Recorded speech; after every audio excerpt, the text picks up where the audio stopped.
খবর শুনছেন কলকাতা পত্রিকা চ্যানেল থেকে। আজ জানাবো পশ্চিমবঙ্গ দেশ এবং বিশ্বের বাছাই করা গুরুত্বপূর্ণ 50টি তাজা সংবাদ।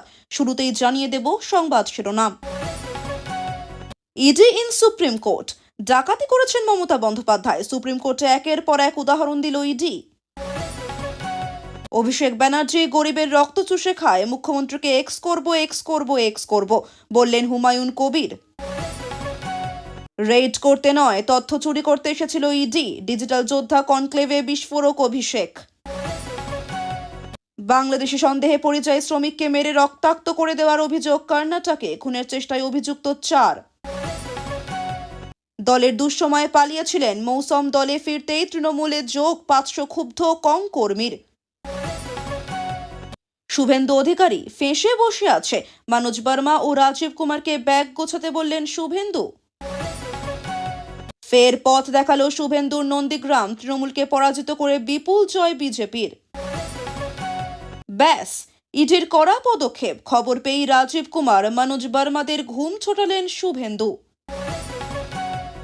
মালদা নিউজ, মৌসুম কংগ্রেসে ফিরতেই বিরাট ভাঙন, হাত শিবিরে, দলে দলে গেলেন তৃণমূলে। নিহত পুলিশ কর্মী বাপি সেনের ছেলেকে বেহালা থেকে ধরল দিল্লি পুলিশ, সাইবার প্রতারণার অভিযোগে গ্রেফতার। আইপ্যাকে ইডির হানা নিয়ে বেকায়দায় বঙ্গ বিজেপি, আড়াআড়ি বিভক্ত নেতা কর্মীরা। অভিষেক ব্যানার্জি, আমরা নেভি, আর যারা ফেস্টুন বাঁধেন তারা আর্মি, তৃণমূলের এয়ারফোর্স কারা তাও বললেন অভিষেক। স্বামী বিবেকানন্দ বার্থডে, স্বামীজির বাড়ির সামনে অভিষেকের পোস্টার, স্বাগতম যুবরাজ, তরজা তুঙ্গে। কলকাতা হাইকোর্টের স্থায়ী প্রধান বিচারপতি হচ্ছেন সুজয় পাল, নাম সুপারিশ করল সুপ্রিম কোর্টের কলেজিয়াম। রেড করতে নয়, তথ্য চুরি করতে এসেছিল আইপ্যাক ইডি, অভিযান নিয়ে ফের মুখ খুললেন অভিষেক। মুম্বাইয়ের স্কুলে উড়ল বাংলাদেশি পতাকা। লরেন্স বিষ্ণোই আন্তর্জাতিক গ্যাংস্টার চক্রের 3 সদস্য পাকড়াও হাওড়া স্টেশন থেকে। এসআইআর ওয়েস্ট বেঙ্গল, এসআইআর নিয়ে কমিশনকে পঞ্চবান, জ্ঞানেশ কুমারকে লেখা পঞ্চম চিঠিতে কি জানালেন মুখ্যমন্ত্রী। পিকনিকে গিয়ে রহস্য মৃত্যু, বৃদ্ধের দেহ রাস্তায় ফেলে পালানোর চেষ্টা সঙ্গীদের, চাঞ্চল্য সোনারপুরে। জোর করে প্রতীকের বাড়ি ঢোকে ইডি, নিরাপত্তা রক্ষীদের হেনস্থা, প্রতিবেশীদের তলব পুলিশের। জগদীপ ধনকর 2 দফায় জ্ঞান হারালেন, দিল্লির এইমসে ভর্তি করা হলো প্রাক্তন উপরাষ্ট্রপতি জগদীশ ধনকরকে। ইউনুস প্রশাসনের চরম নির্যাতনে জেলের মধ্যে মৃত্যু বাংলাদেশের হিন্দু সঙ্গীত শিল্পীর। বাংলায় 89,000 কোটি টাকার রেল প্রকল্পের কাজ চলছে, মোদি জমানায় বরাদ্দের হিসেব প্রকাশ দিল্লির। মেয়ের স্মৃতিতে বিনামূল্যের হাসপাতাল, শোককে শক্তি করে নতুন লড়াইয়ে নামলেন অভয়ার বাবা মা।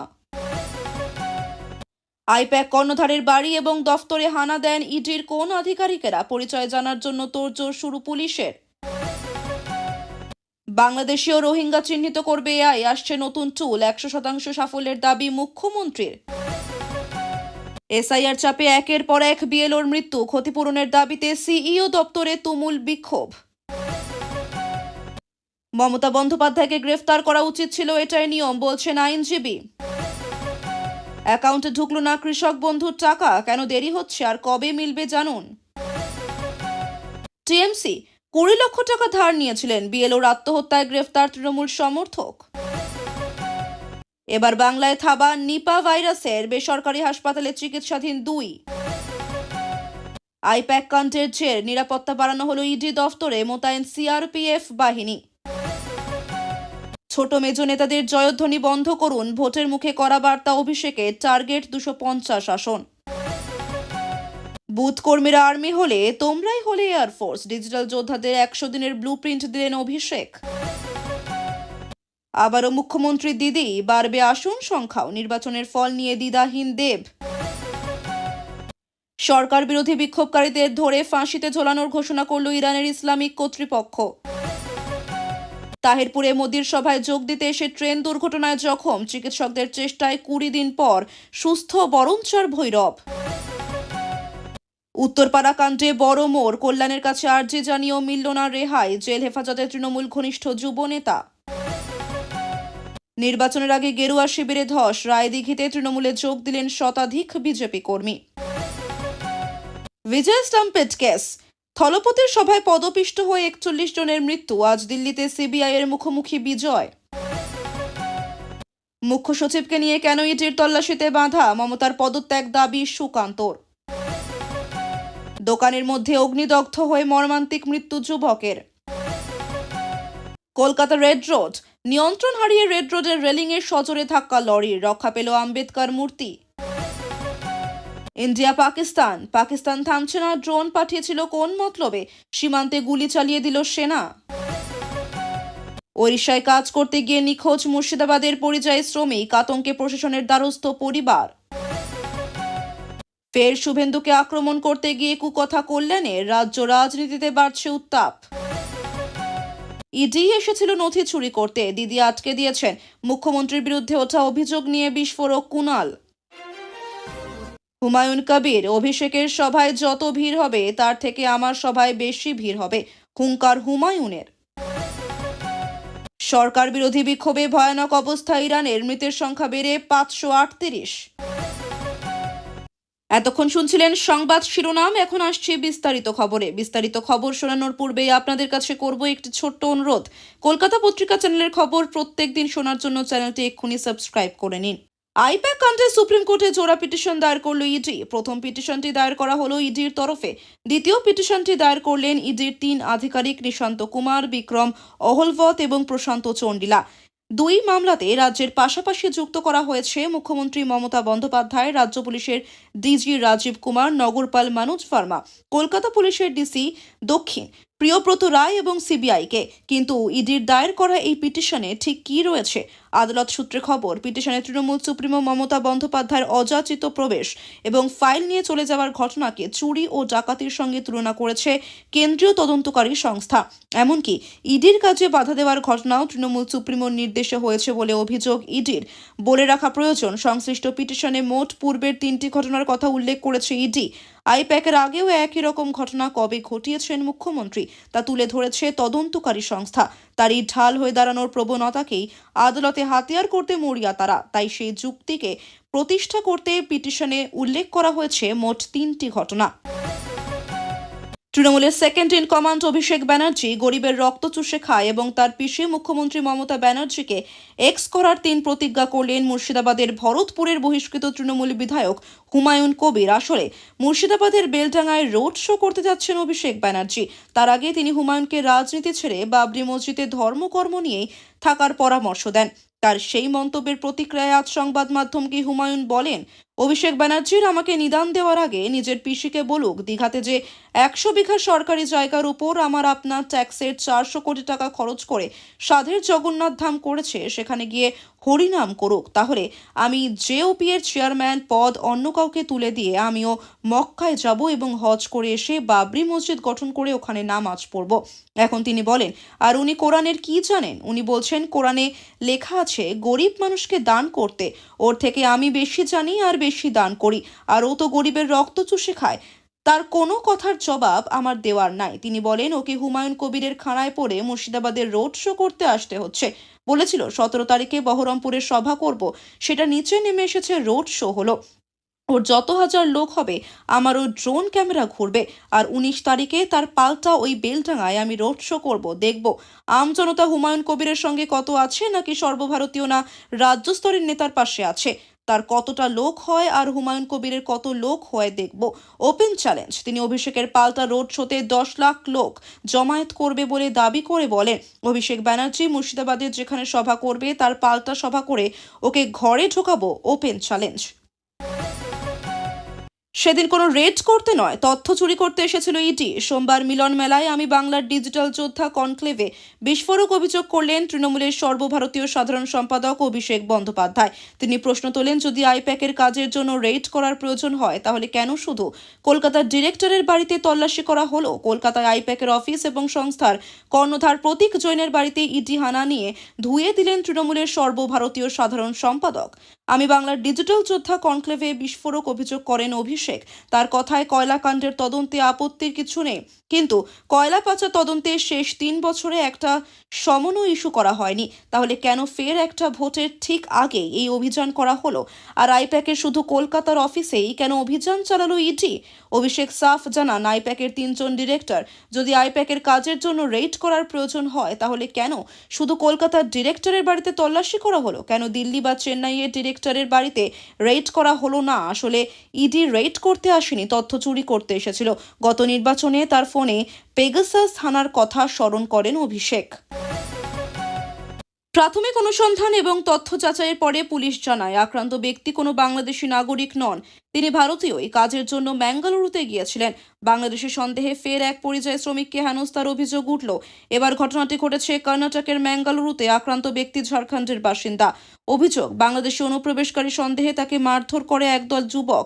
পুলিশ সূত্রে খবর, ঝাড়খণ্ডের বাসিন্দা ওই ব্যক্তি গত 10 থেকে 15 বছর ধরে কর্ণাটকে পরিযায়ী শ্রমিক হিসেবে কাজ করছেন। ম্যাঙ্গালুরুতেই থাকেন। প্রতি বছর কাজের প্রয়োজন অনুসারে 6-4 মাস করে থাকেন এই শহরে। রবিবার বেঙ্গালুরু সংলগ্ন কুলুর এলাকায় একদল যুবক তার পথ আটকান। অভিযোগ, 4 যুবক মিলে তার নাগরিকত্ব নিয়ে প্রশ্ন তুলতে থাকেন।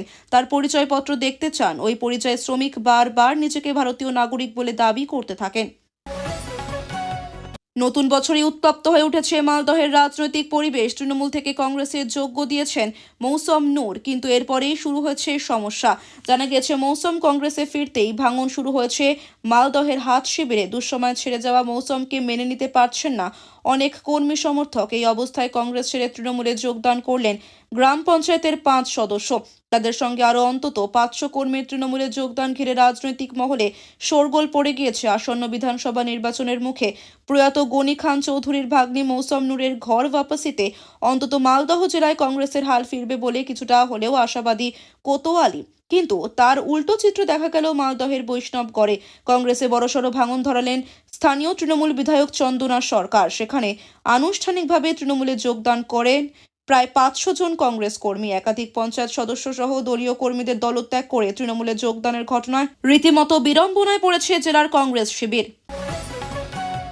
ইডি তল্লাশিতে তুল কালাম। সুপ্রিম কোর্টে গেল ইডি। জোড়া পিটিশন দায়ের করা হয়েছে। একটি পিটিশন দাখিল করা হয়েছে ইডির তরফে এবং অন্য পিটিশন দাখিল করেছেন ইডির 3 অফিসার।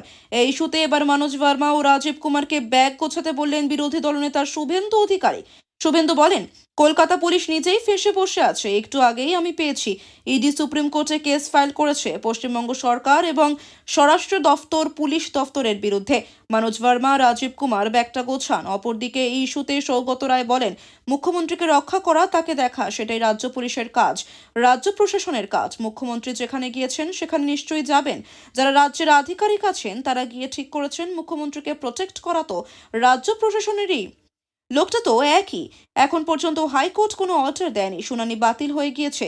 14 তারিখ আবার হবে। সুতরাং ঠিক করেছেন কি ভুল করেছেন সেটা কোর্ট বিচার করবে। কিন্তু রাজ্য সরকার বলেছে যে ইডি তৃণমূলের সব কাগজপত্র নিয়ে নিতে চেয়েছিল।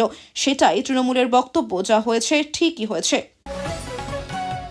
2021 সালে রাজ্যের মানুষ পরিবর্তনের কথা ভাবলেও নন্দীগ্রাম তা করিয়ে দেখেছিল। কিন্তু রাজ্যের অনেক জায়গাতেই পরিবর্তন হয়নি, যার ফলে তৃতীয়বারের জন্য মুখ্যমন্ত্রী হয়েছিলেন মমতা বন্দ্যোপাধ্যায়। কিন্তু নন্দীগ্রাম যেভাবে মমতা বন্দ্যোপাধ্যায়কে পরাজিত করে এই শাসকের বিরুদ্ধে রায় দিয়ে প্রথম পথ দেখিয়েছে, সেভাবেই গোটা বাংলাকে এবার এগিয়ে আসতে হবে বলে বার্তা দিচ্ছেন রাজ্যের বিরোধী দলনেতা শুভেন্দু অধিকারী। নন্দীগ্রামের ছোট থেকে বড় বিভিন্ন নির্বাচনে তৃণমূলের মতো প্রভাবশালী শক্তিকে পরাজিত করে বিজেপি বুঝিয়ে দিচ্ছে যে নন্দীগ্রাম অন্য কথা বলে। তারা শাসকের রক্তচক্ষুকে উপেক্ষা করে বারবার নিজেদের মত জানিয়েছে, আর এবারেও তার অন্যথা হচ্ছে না। 2021-এ নন্দীগ্রামে মমতা বন্দ্যোপাধ্যায়কে পরাজিত করে দিয়েছিলেন সেখানকার বিজেপি প্রার্থী শুভেন্দু অধিকারী। গোটা রাজ্যে পরিবর্তন না হলেও তারপর থেকেই শুভেন্দুবাবু প্রত্যেকটি সভা থেকে এই কথা তুলে ধরেছেন যে নন্দীগ্রাম প্রথম পথ দেখিয়েছে গোটা বাংলাকে। তাই সামনে 2026-এর বিধানসভা নির্বাচনে নন্দীগ্রামের দেখানো পথেই রাজ্যের প্রত্যেকটি বিধানসভা কেন্দ্রের তৃণমূলের প্রার্থীদের পরাজিত করতে হবে। যেখানে মমতা বন্দ্যোপাধ্যায়কে তিনি পরাজিত করে দেখিয়ে দিতে পারেন, সেখানে সেই মমতা বন্দ্যোপাধ্যায়ের থেকে তো বড় মুখ তৃণমূলে আর কেউ নেই। তাহলে তাদের কেন পরাজিত করা যাবে না? স্বাভাবিকভাবেই নন্দীগ্রাম যে সকলের কাছেই মডেল হয়ে উঠেছে তা বলার অপেক্ষা রাখে না। আর এই পরিস্থিতিতে ফের নন্দীগ্রামে উঠল গেরুয়া আবির। সম্প্রতি কেন্দ্রীয় তদন্তকারী সংস্থা থেকে তল্লাশি চালানো হয় প্রতীক জৈন এবং আইপ্যাকের অফিসে, কিন্তু আশ্চর্যজনকভাবে যখন তল্লাশি চলছে ঠিক তখনই সেখানে পৌঁছে গিয়ে তার দলের বেশ কিছু নথি বাজেয়াপ্ত করা হচ্ছে বলে অভিযোগ করে একটি ফাইল নিয়ে বেরিয়ে আসেন রাজ্যের মুখ্যমন্ত্রী মমতা বন্দ্যোপাধ্যায়, যেখানে একাধিক পুলিশ কর্তারা উপস্থিত ছিলেন বলে অভিযোগ উঠেছে। সকলের মধ্যে একটাই প্রশ্ন ছিল, যেখানে মুখ্যমন্ত্রী প্রশাসনিক পদে থাকা সত্ত্বেও পুলিশ থেকে শুরু করে একাধিক প্রশাসনিক কর্তাকে নিয়ে গিয়ে এইভাবে তদন্ত প্রক্রিয়ায় হস্তক্ষেপ করলেন এবং নথি নিয়ে বেরিয়ে এলেন, তাতে কি তার বিরুদ্ধে ব্যবস্থা হবে না?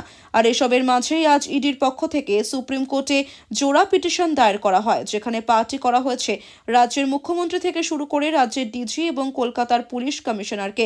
আর সেই বিষয় নিয়ে খবর আসতেই দুই পুলিশ কর্তাকে রীতিমতো সতর্ক করে দিয়ে তাদের ঘুম ছুটিয়ে দিলেন রাজ্যের বিরোধী দলনেতা শুভেন্দু অধিকারী। বছর শুরুতেই তৃণমূলে ধাক্কা, 26-এর ভোটের আগে কংগ্রেসে ফিরলেন মৌসম বেনজির নূর। মেয়াদ শেষের 4 মাস আগে তৃণমূল ছাড়লেন রাজ্যসভার সাংসদ মৌসম বেনজির নূর। 2019 সালে লোকসভা ভোটের ঠিক আগে কংগ্রেস ছেড়ে তৃণমূলে যোগ দিয়েছিলেন উত্তর মালদার সাংসদ মৌসম বেনজির নূর। আর এবার 2026-এর রাজ্যের ভোটের আগে কংগ্রেসেই ফিরলেন তিনি। কিন্তু মৌসম বেনজির নূরের কংগ্রেসে যোগদানের পরেই মালদার বৈষ্ণবনগরে কংগ্রেসে বড়সড় ভাঙন ধরে গেল। তৃণমূলে যোগদান করলেন 700 জন কর্মী।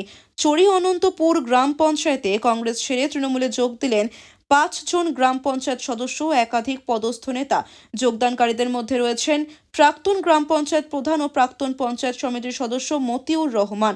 বৈষ্ণবগড়ের বিধায়ক চন্দনা সরকারের হাত ধরে তারা আনুষ্ঠানিকভাবে তৃণমূল কংগ্রেসে যোগদান করেন। এদিন কংগ্রেস ছেড়ে তৃণমূলে যোগদান করলেন 700 জন কর্মীও। গত ডিসেম্বর মাসে বিনিয়োগের নাম করে সাইবার প্রতারণার জালে ফাঁসিয়ে অন্যের অ্যাকাউন্ট থেকে প্রচুর টাকা হাতিয়ে নেওয়ার একটি মামলা প্রকাশ্যে আসে। তদন্তে নেমে বাপির ছেলের খোঁজ পায় দিল্লি পুলিশ। এক তরুণীর হেনস্থা রুখতে গিয়ে পুলিশ কর্মীদেরই বাহারে নিহত পুলিশ কর্মীর বাপি সেনের ছেলেকে বেহালা থেকে গ্রেফতার করল দিল্লি পুলিশ। শনিবার বেহালার পণ্যশ্রী থেকে গ্রেফতার করা হয়েছে বাপির ছেলেকে। সাইবার প্রতারণার মাধ্যমে অন্যের অ্যাকাউন্ট থেকে মোটা অঙ্কের টাকা হাতিয়ে নেওয়ার অভিযোগ উঠেছে যুবকের বিরুদ্ধে। সূত্রের খবর, ঘটনাটি ঘটেছে দিল্লিতে। গত ডিসেম্বর মাসে বিনিয়োগের নাম করে সাইবার প্রতারণার জালে ফাঁসিয়ে অন্যের অ্যাকাউন্ট থেকে প্রচুর টাকা হাতিয়ে নেওয়ার একটি মামলা প্রকাশ্যে আসে। তদন্তে নেমে বাপির ছেলের খোঁজ পায় দিল্লি পুলিশ।